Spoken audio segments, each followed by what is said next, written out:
इस ancient political tradition में हम ये तो कह सकते हैं डेफिनेटली, जो एल भाषम कहते हैं, एल भाषम कहते हैं कि भाई ये टेक्स्ट जो हैं, ये कोई आउटराइट पॉलिटिकल साइंस के टेक्स्ट नहीं है। अब ये देखो, यहाँ पर एल भाषम और केपी जायसवाल, जिनके बारे में कल चर्चा हमने की थी, वो थोड़ा सा डिसएग्री कर रहे हैं। केपी जायसवाल ने ये बात बोली थी कि भाई इंडिया का अपना एक पॉलिटिकल साइंस ट्रेडिशन है जो एंशियंट पॉलिटिकल ट्रेडिशन से व्यू हो रहा है। एल भाषम कहते हैं कि देखो, जितने भी टेक्स्ट हैं हमारे एंशियंट पॉलिटिकल ट्रेडिशन को लेके, वो कहीं ये प्रूव नहीं करते कि इंडिया में अपना एक पॉलिटिकल साइंस का डिसिप्लिन है, बल्कि वो पॉलिटिकल आइडियाज को शेयर करते हैं। वो ये जरूर बताते हैं वेरी क्लियरली कि जो पावर है उसको कंट्रोल करने के लिए फोर्स के बजाय हमें जो है मोरालिटी का प्रयोग करने की आवश्यकता होगी। तो इस रीजन से एल बशम का मानना है कि जो हमारे ये एंशियंट टेक्स्ट्स हैं, ये बेसिकली आज की डेट में मॉरल कोड्स हैं। बट इन मॉरल कोड्स को केपी जायसवाल जैसा कहते हैं कि हम इनको पॉलिटिकल साइंस ट्रेडिशन ही माने, वो थोड़ा सा कहीं ना कहीं भाषम साहब डिसएग्री करते हैं। सिमिलरली आर एस शर्मा, इनका मानना ये है कि भाई देखो, इंडियन पॉलिटिकल ट्रेडिशन में जो ये एंशियंट टेक्स्ट्स हैं हमारे, ये कहीं ना कहीं बहुत ही ज़्यादा प्रेगमेटिक हैं। वो इनको प्रेगमेटिक इसलिए मानते हैं क्योंकि यहाँ पर वो क्या करते हैं कि they all use economy as a base to shape social ideas. अब हमने ये पॉइंट क्यों बोला, क्योंकि अगर आप देखो तो आर एस शर्मा के मुताबिक एक चीज तो क्लियर है, हर एक रूलर जो है उसको कॉस्मिक ऑर्डर मेंटेन करना है। कॉस्मिक ऑर्डर जो है वो कैसे आएगा? कॉस्मिक ऑर्डर आएगा केओस को अवॉइड करने से। केओस कैसे अवॉइड होएगा? जब स्टेबिलिटी होगी। स्टेबिलिटी एक एम्पायर में रूलर के कैसे होगी? जब वो गुड गवर्नेंस करेगा। गुड गवर्नेंस के लिए क्या करना है कि ऑब्वियस ही बात है, इकोनॉमिकली सबको सेटिस्फाइड रखना है। तो हरीश शर्मा कहते हैं कि देखो, इकोनॉमी को बेस मानते हुए इन्होंने एक मॉरल और सोशल आइडिया को पेश करने की कोशिश करी यहाँ पर। ये एक ब्यूटी है इंडियन पॉलिटिकल ट्रेडिशन की, जो हमें अप्रिशिएट करने की आवश्यकता है। इसी तरीके से आरपी कंगले हैं। कंगले साहब कहते हैं कि देखो, आज की डेट में एक जगह पर जब कौटिल्य का जो अर्थशास्त्र है, वो एक प्रैक्टिकल गाइड है गुड गवर्नेंस को लेकर, जो कि ये चीज प्रूव करती है कि एंशियंट पॉलिटिकल ट्रेडिशन में सारा फोकस था एक सिस्टमैटिक लेवल पर, इम्पिरिकल लेवल पर, और सबसे इम्पोर्टेंटली एक इंडिजिनस कॉर्पस को प्रोड्यूस करना, जो कि धार्मिक फ्रेमवर्क्स में डूबा हुआ है। ये असेसमेंट उन्होंने कौटिल्य के अर्थशास्त्र को लेकर करी। कौटिल्य के अर्थशास्त्र को।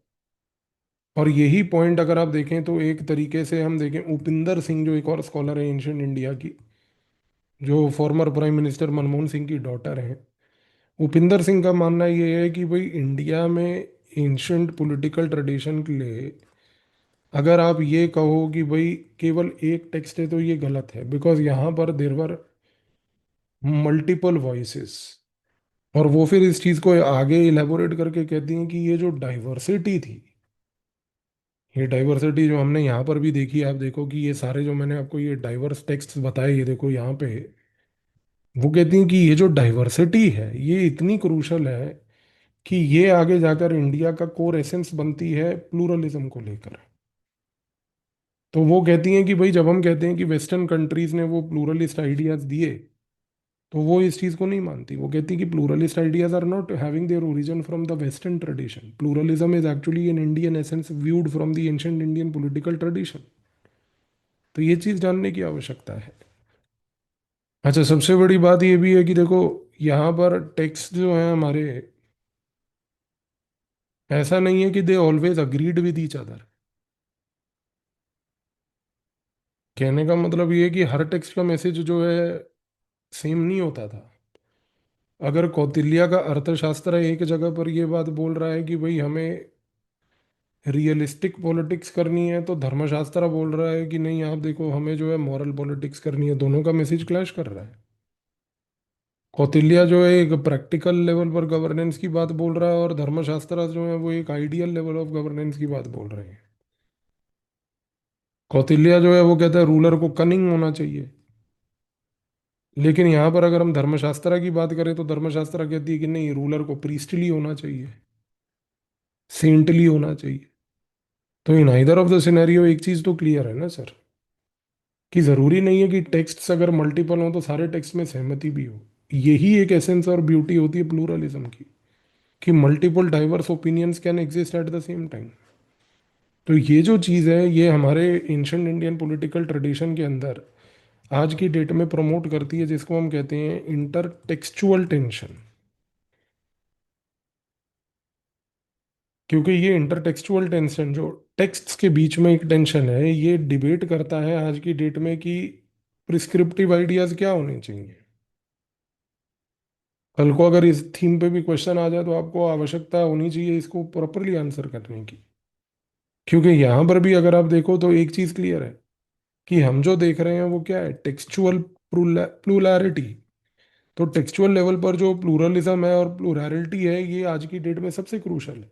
टेक्सचुअल प्लूरैलिटी आज की डेट में इसलिए क्लियर है क्योंकि जो प्रिस्क्रिप्टिव आइडियाज हैं ये प्लूरल आइडियाज हैं।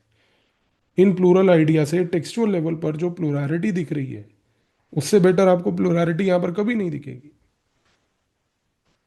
तो ये चीज आपको समझने की आवश्यकता है। इसी रीजन से हम कहते हैं कि ये प्लूरलिज्म की वजह से, प्लूरैलिटी की वजह से आज एंशंट इंडियन ट्रेडिशन जो है वो कोई एक प्रकार का मोनोलिथ नहीं है। कल को अगर इस पर्टिकुलर थीम पे क्वेश्चन आ जाए, मैं फिर बोल रहा हूँ ध्यान दीजिएगा, आया नहीं है अभी तक, आ सकता है। प्लूरलिज्म के कारण ये जो प्लूरलिटी है यहाँ पर, इसकी वजह से जो है एंशंट पॉलिटिकल ट्रेडिशन हमारा मोनोलिथ नहीं बन पाया। तो ये चीज़ आपको क्लियरली याद रखनी है। इसी रीजन से आप देखिए कि जब भी हम सोर्सेज की चर्चा करते हैं तो हमें ये चीज़ याद रखनी है कि भाई सारे टेक्स्ट कोई यूनिवर्सलिज्म की ओर बात नहीं कर रहे हैं। प्लूरल लेवल पर जितनी प्लूरैलिटी है, अलग अलग तरीके से वो जो है इवॉल्व करके हमारे सोर्सेज जो है हमें बता रहे हैं करना क्या है। इसलिए हमने स्टार्टिंग में कल क्या बोला था, नॉर्मेटिव लेवल के टेक्स्ट हैं, they prescribe how to do and what to do what not to do. इसी रीजन से आप देखो कि पैट्रिक ओलिविल क्या बोलते हैं, वो कहते हैं कि भाई डोंट ट्रीट दीज टेक्स्ट्स जो एंशियंट पॉलिटिकल ट्रेडिशन के हैं एज लॉ बुक्स। क्योंकि जब आपने इन टेक्स्ट को लॉ बुक्स के नजरिए से देखना शुरू कर दिया तो अनफॉर्चुनेटली एक प्रॉब्लम आएगी कि आप समझ नहीं पाओगे कि कोई टेक्स्ट जो है वो क्या बोल रहा है। क्योंकि हर टेक्स्ट का अपना एक टाइम, अपनी एक रीजन और एक एलिमेंट ऑफ पावर के ऊपर उसने डिबेट किया है। तो हमें यहाँ पर ये जो फिलोसॉफिकल लेवल पर हर टेक्स्ट के अंदर एक डिस्टिंक्शन है, उस चीज को अप्रिशिएट करने की आवश्यकता है। क्योंकि कोई टेक्स्ट आपको जो है वो पॉलिटिक्स को री इमेजिन करने के लिए बोल रहा है, कोई बोल रहा है पॉलिटिक्स को आप एथिक्स के साथ जोड़कर करो, और कोई बोल रहा है कि आप प्रैक्टिकल पॉलिटिक्स करो। But in either of the scenario there is this textual level difference in all the sources. So ये चीज के बारे में आर्ग्यूमेंट आपको बिल्कुल क्लियर कट यहाँ पर पता होना चाहिए। ठीक है।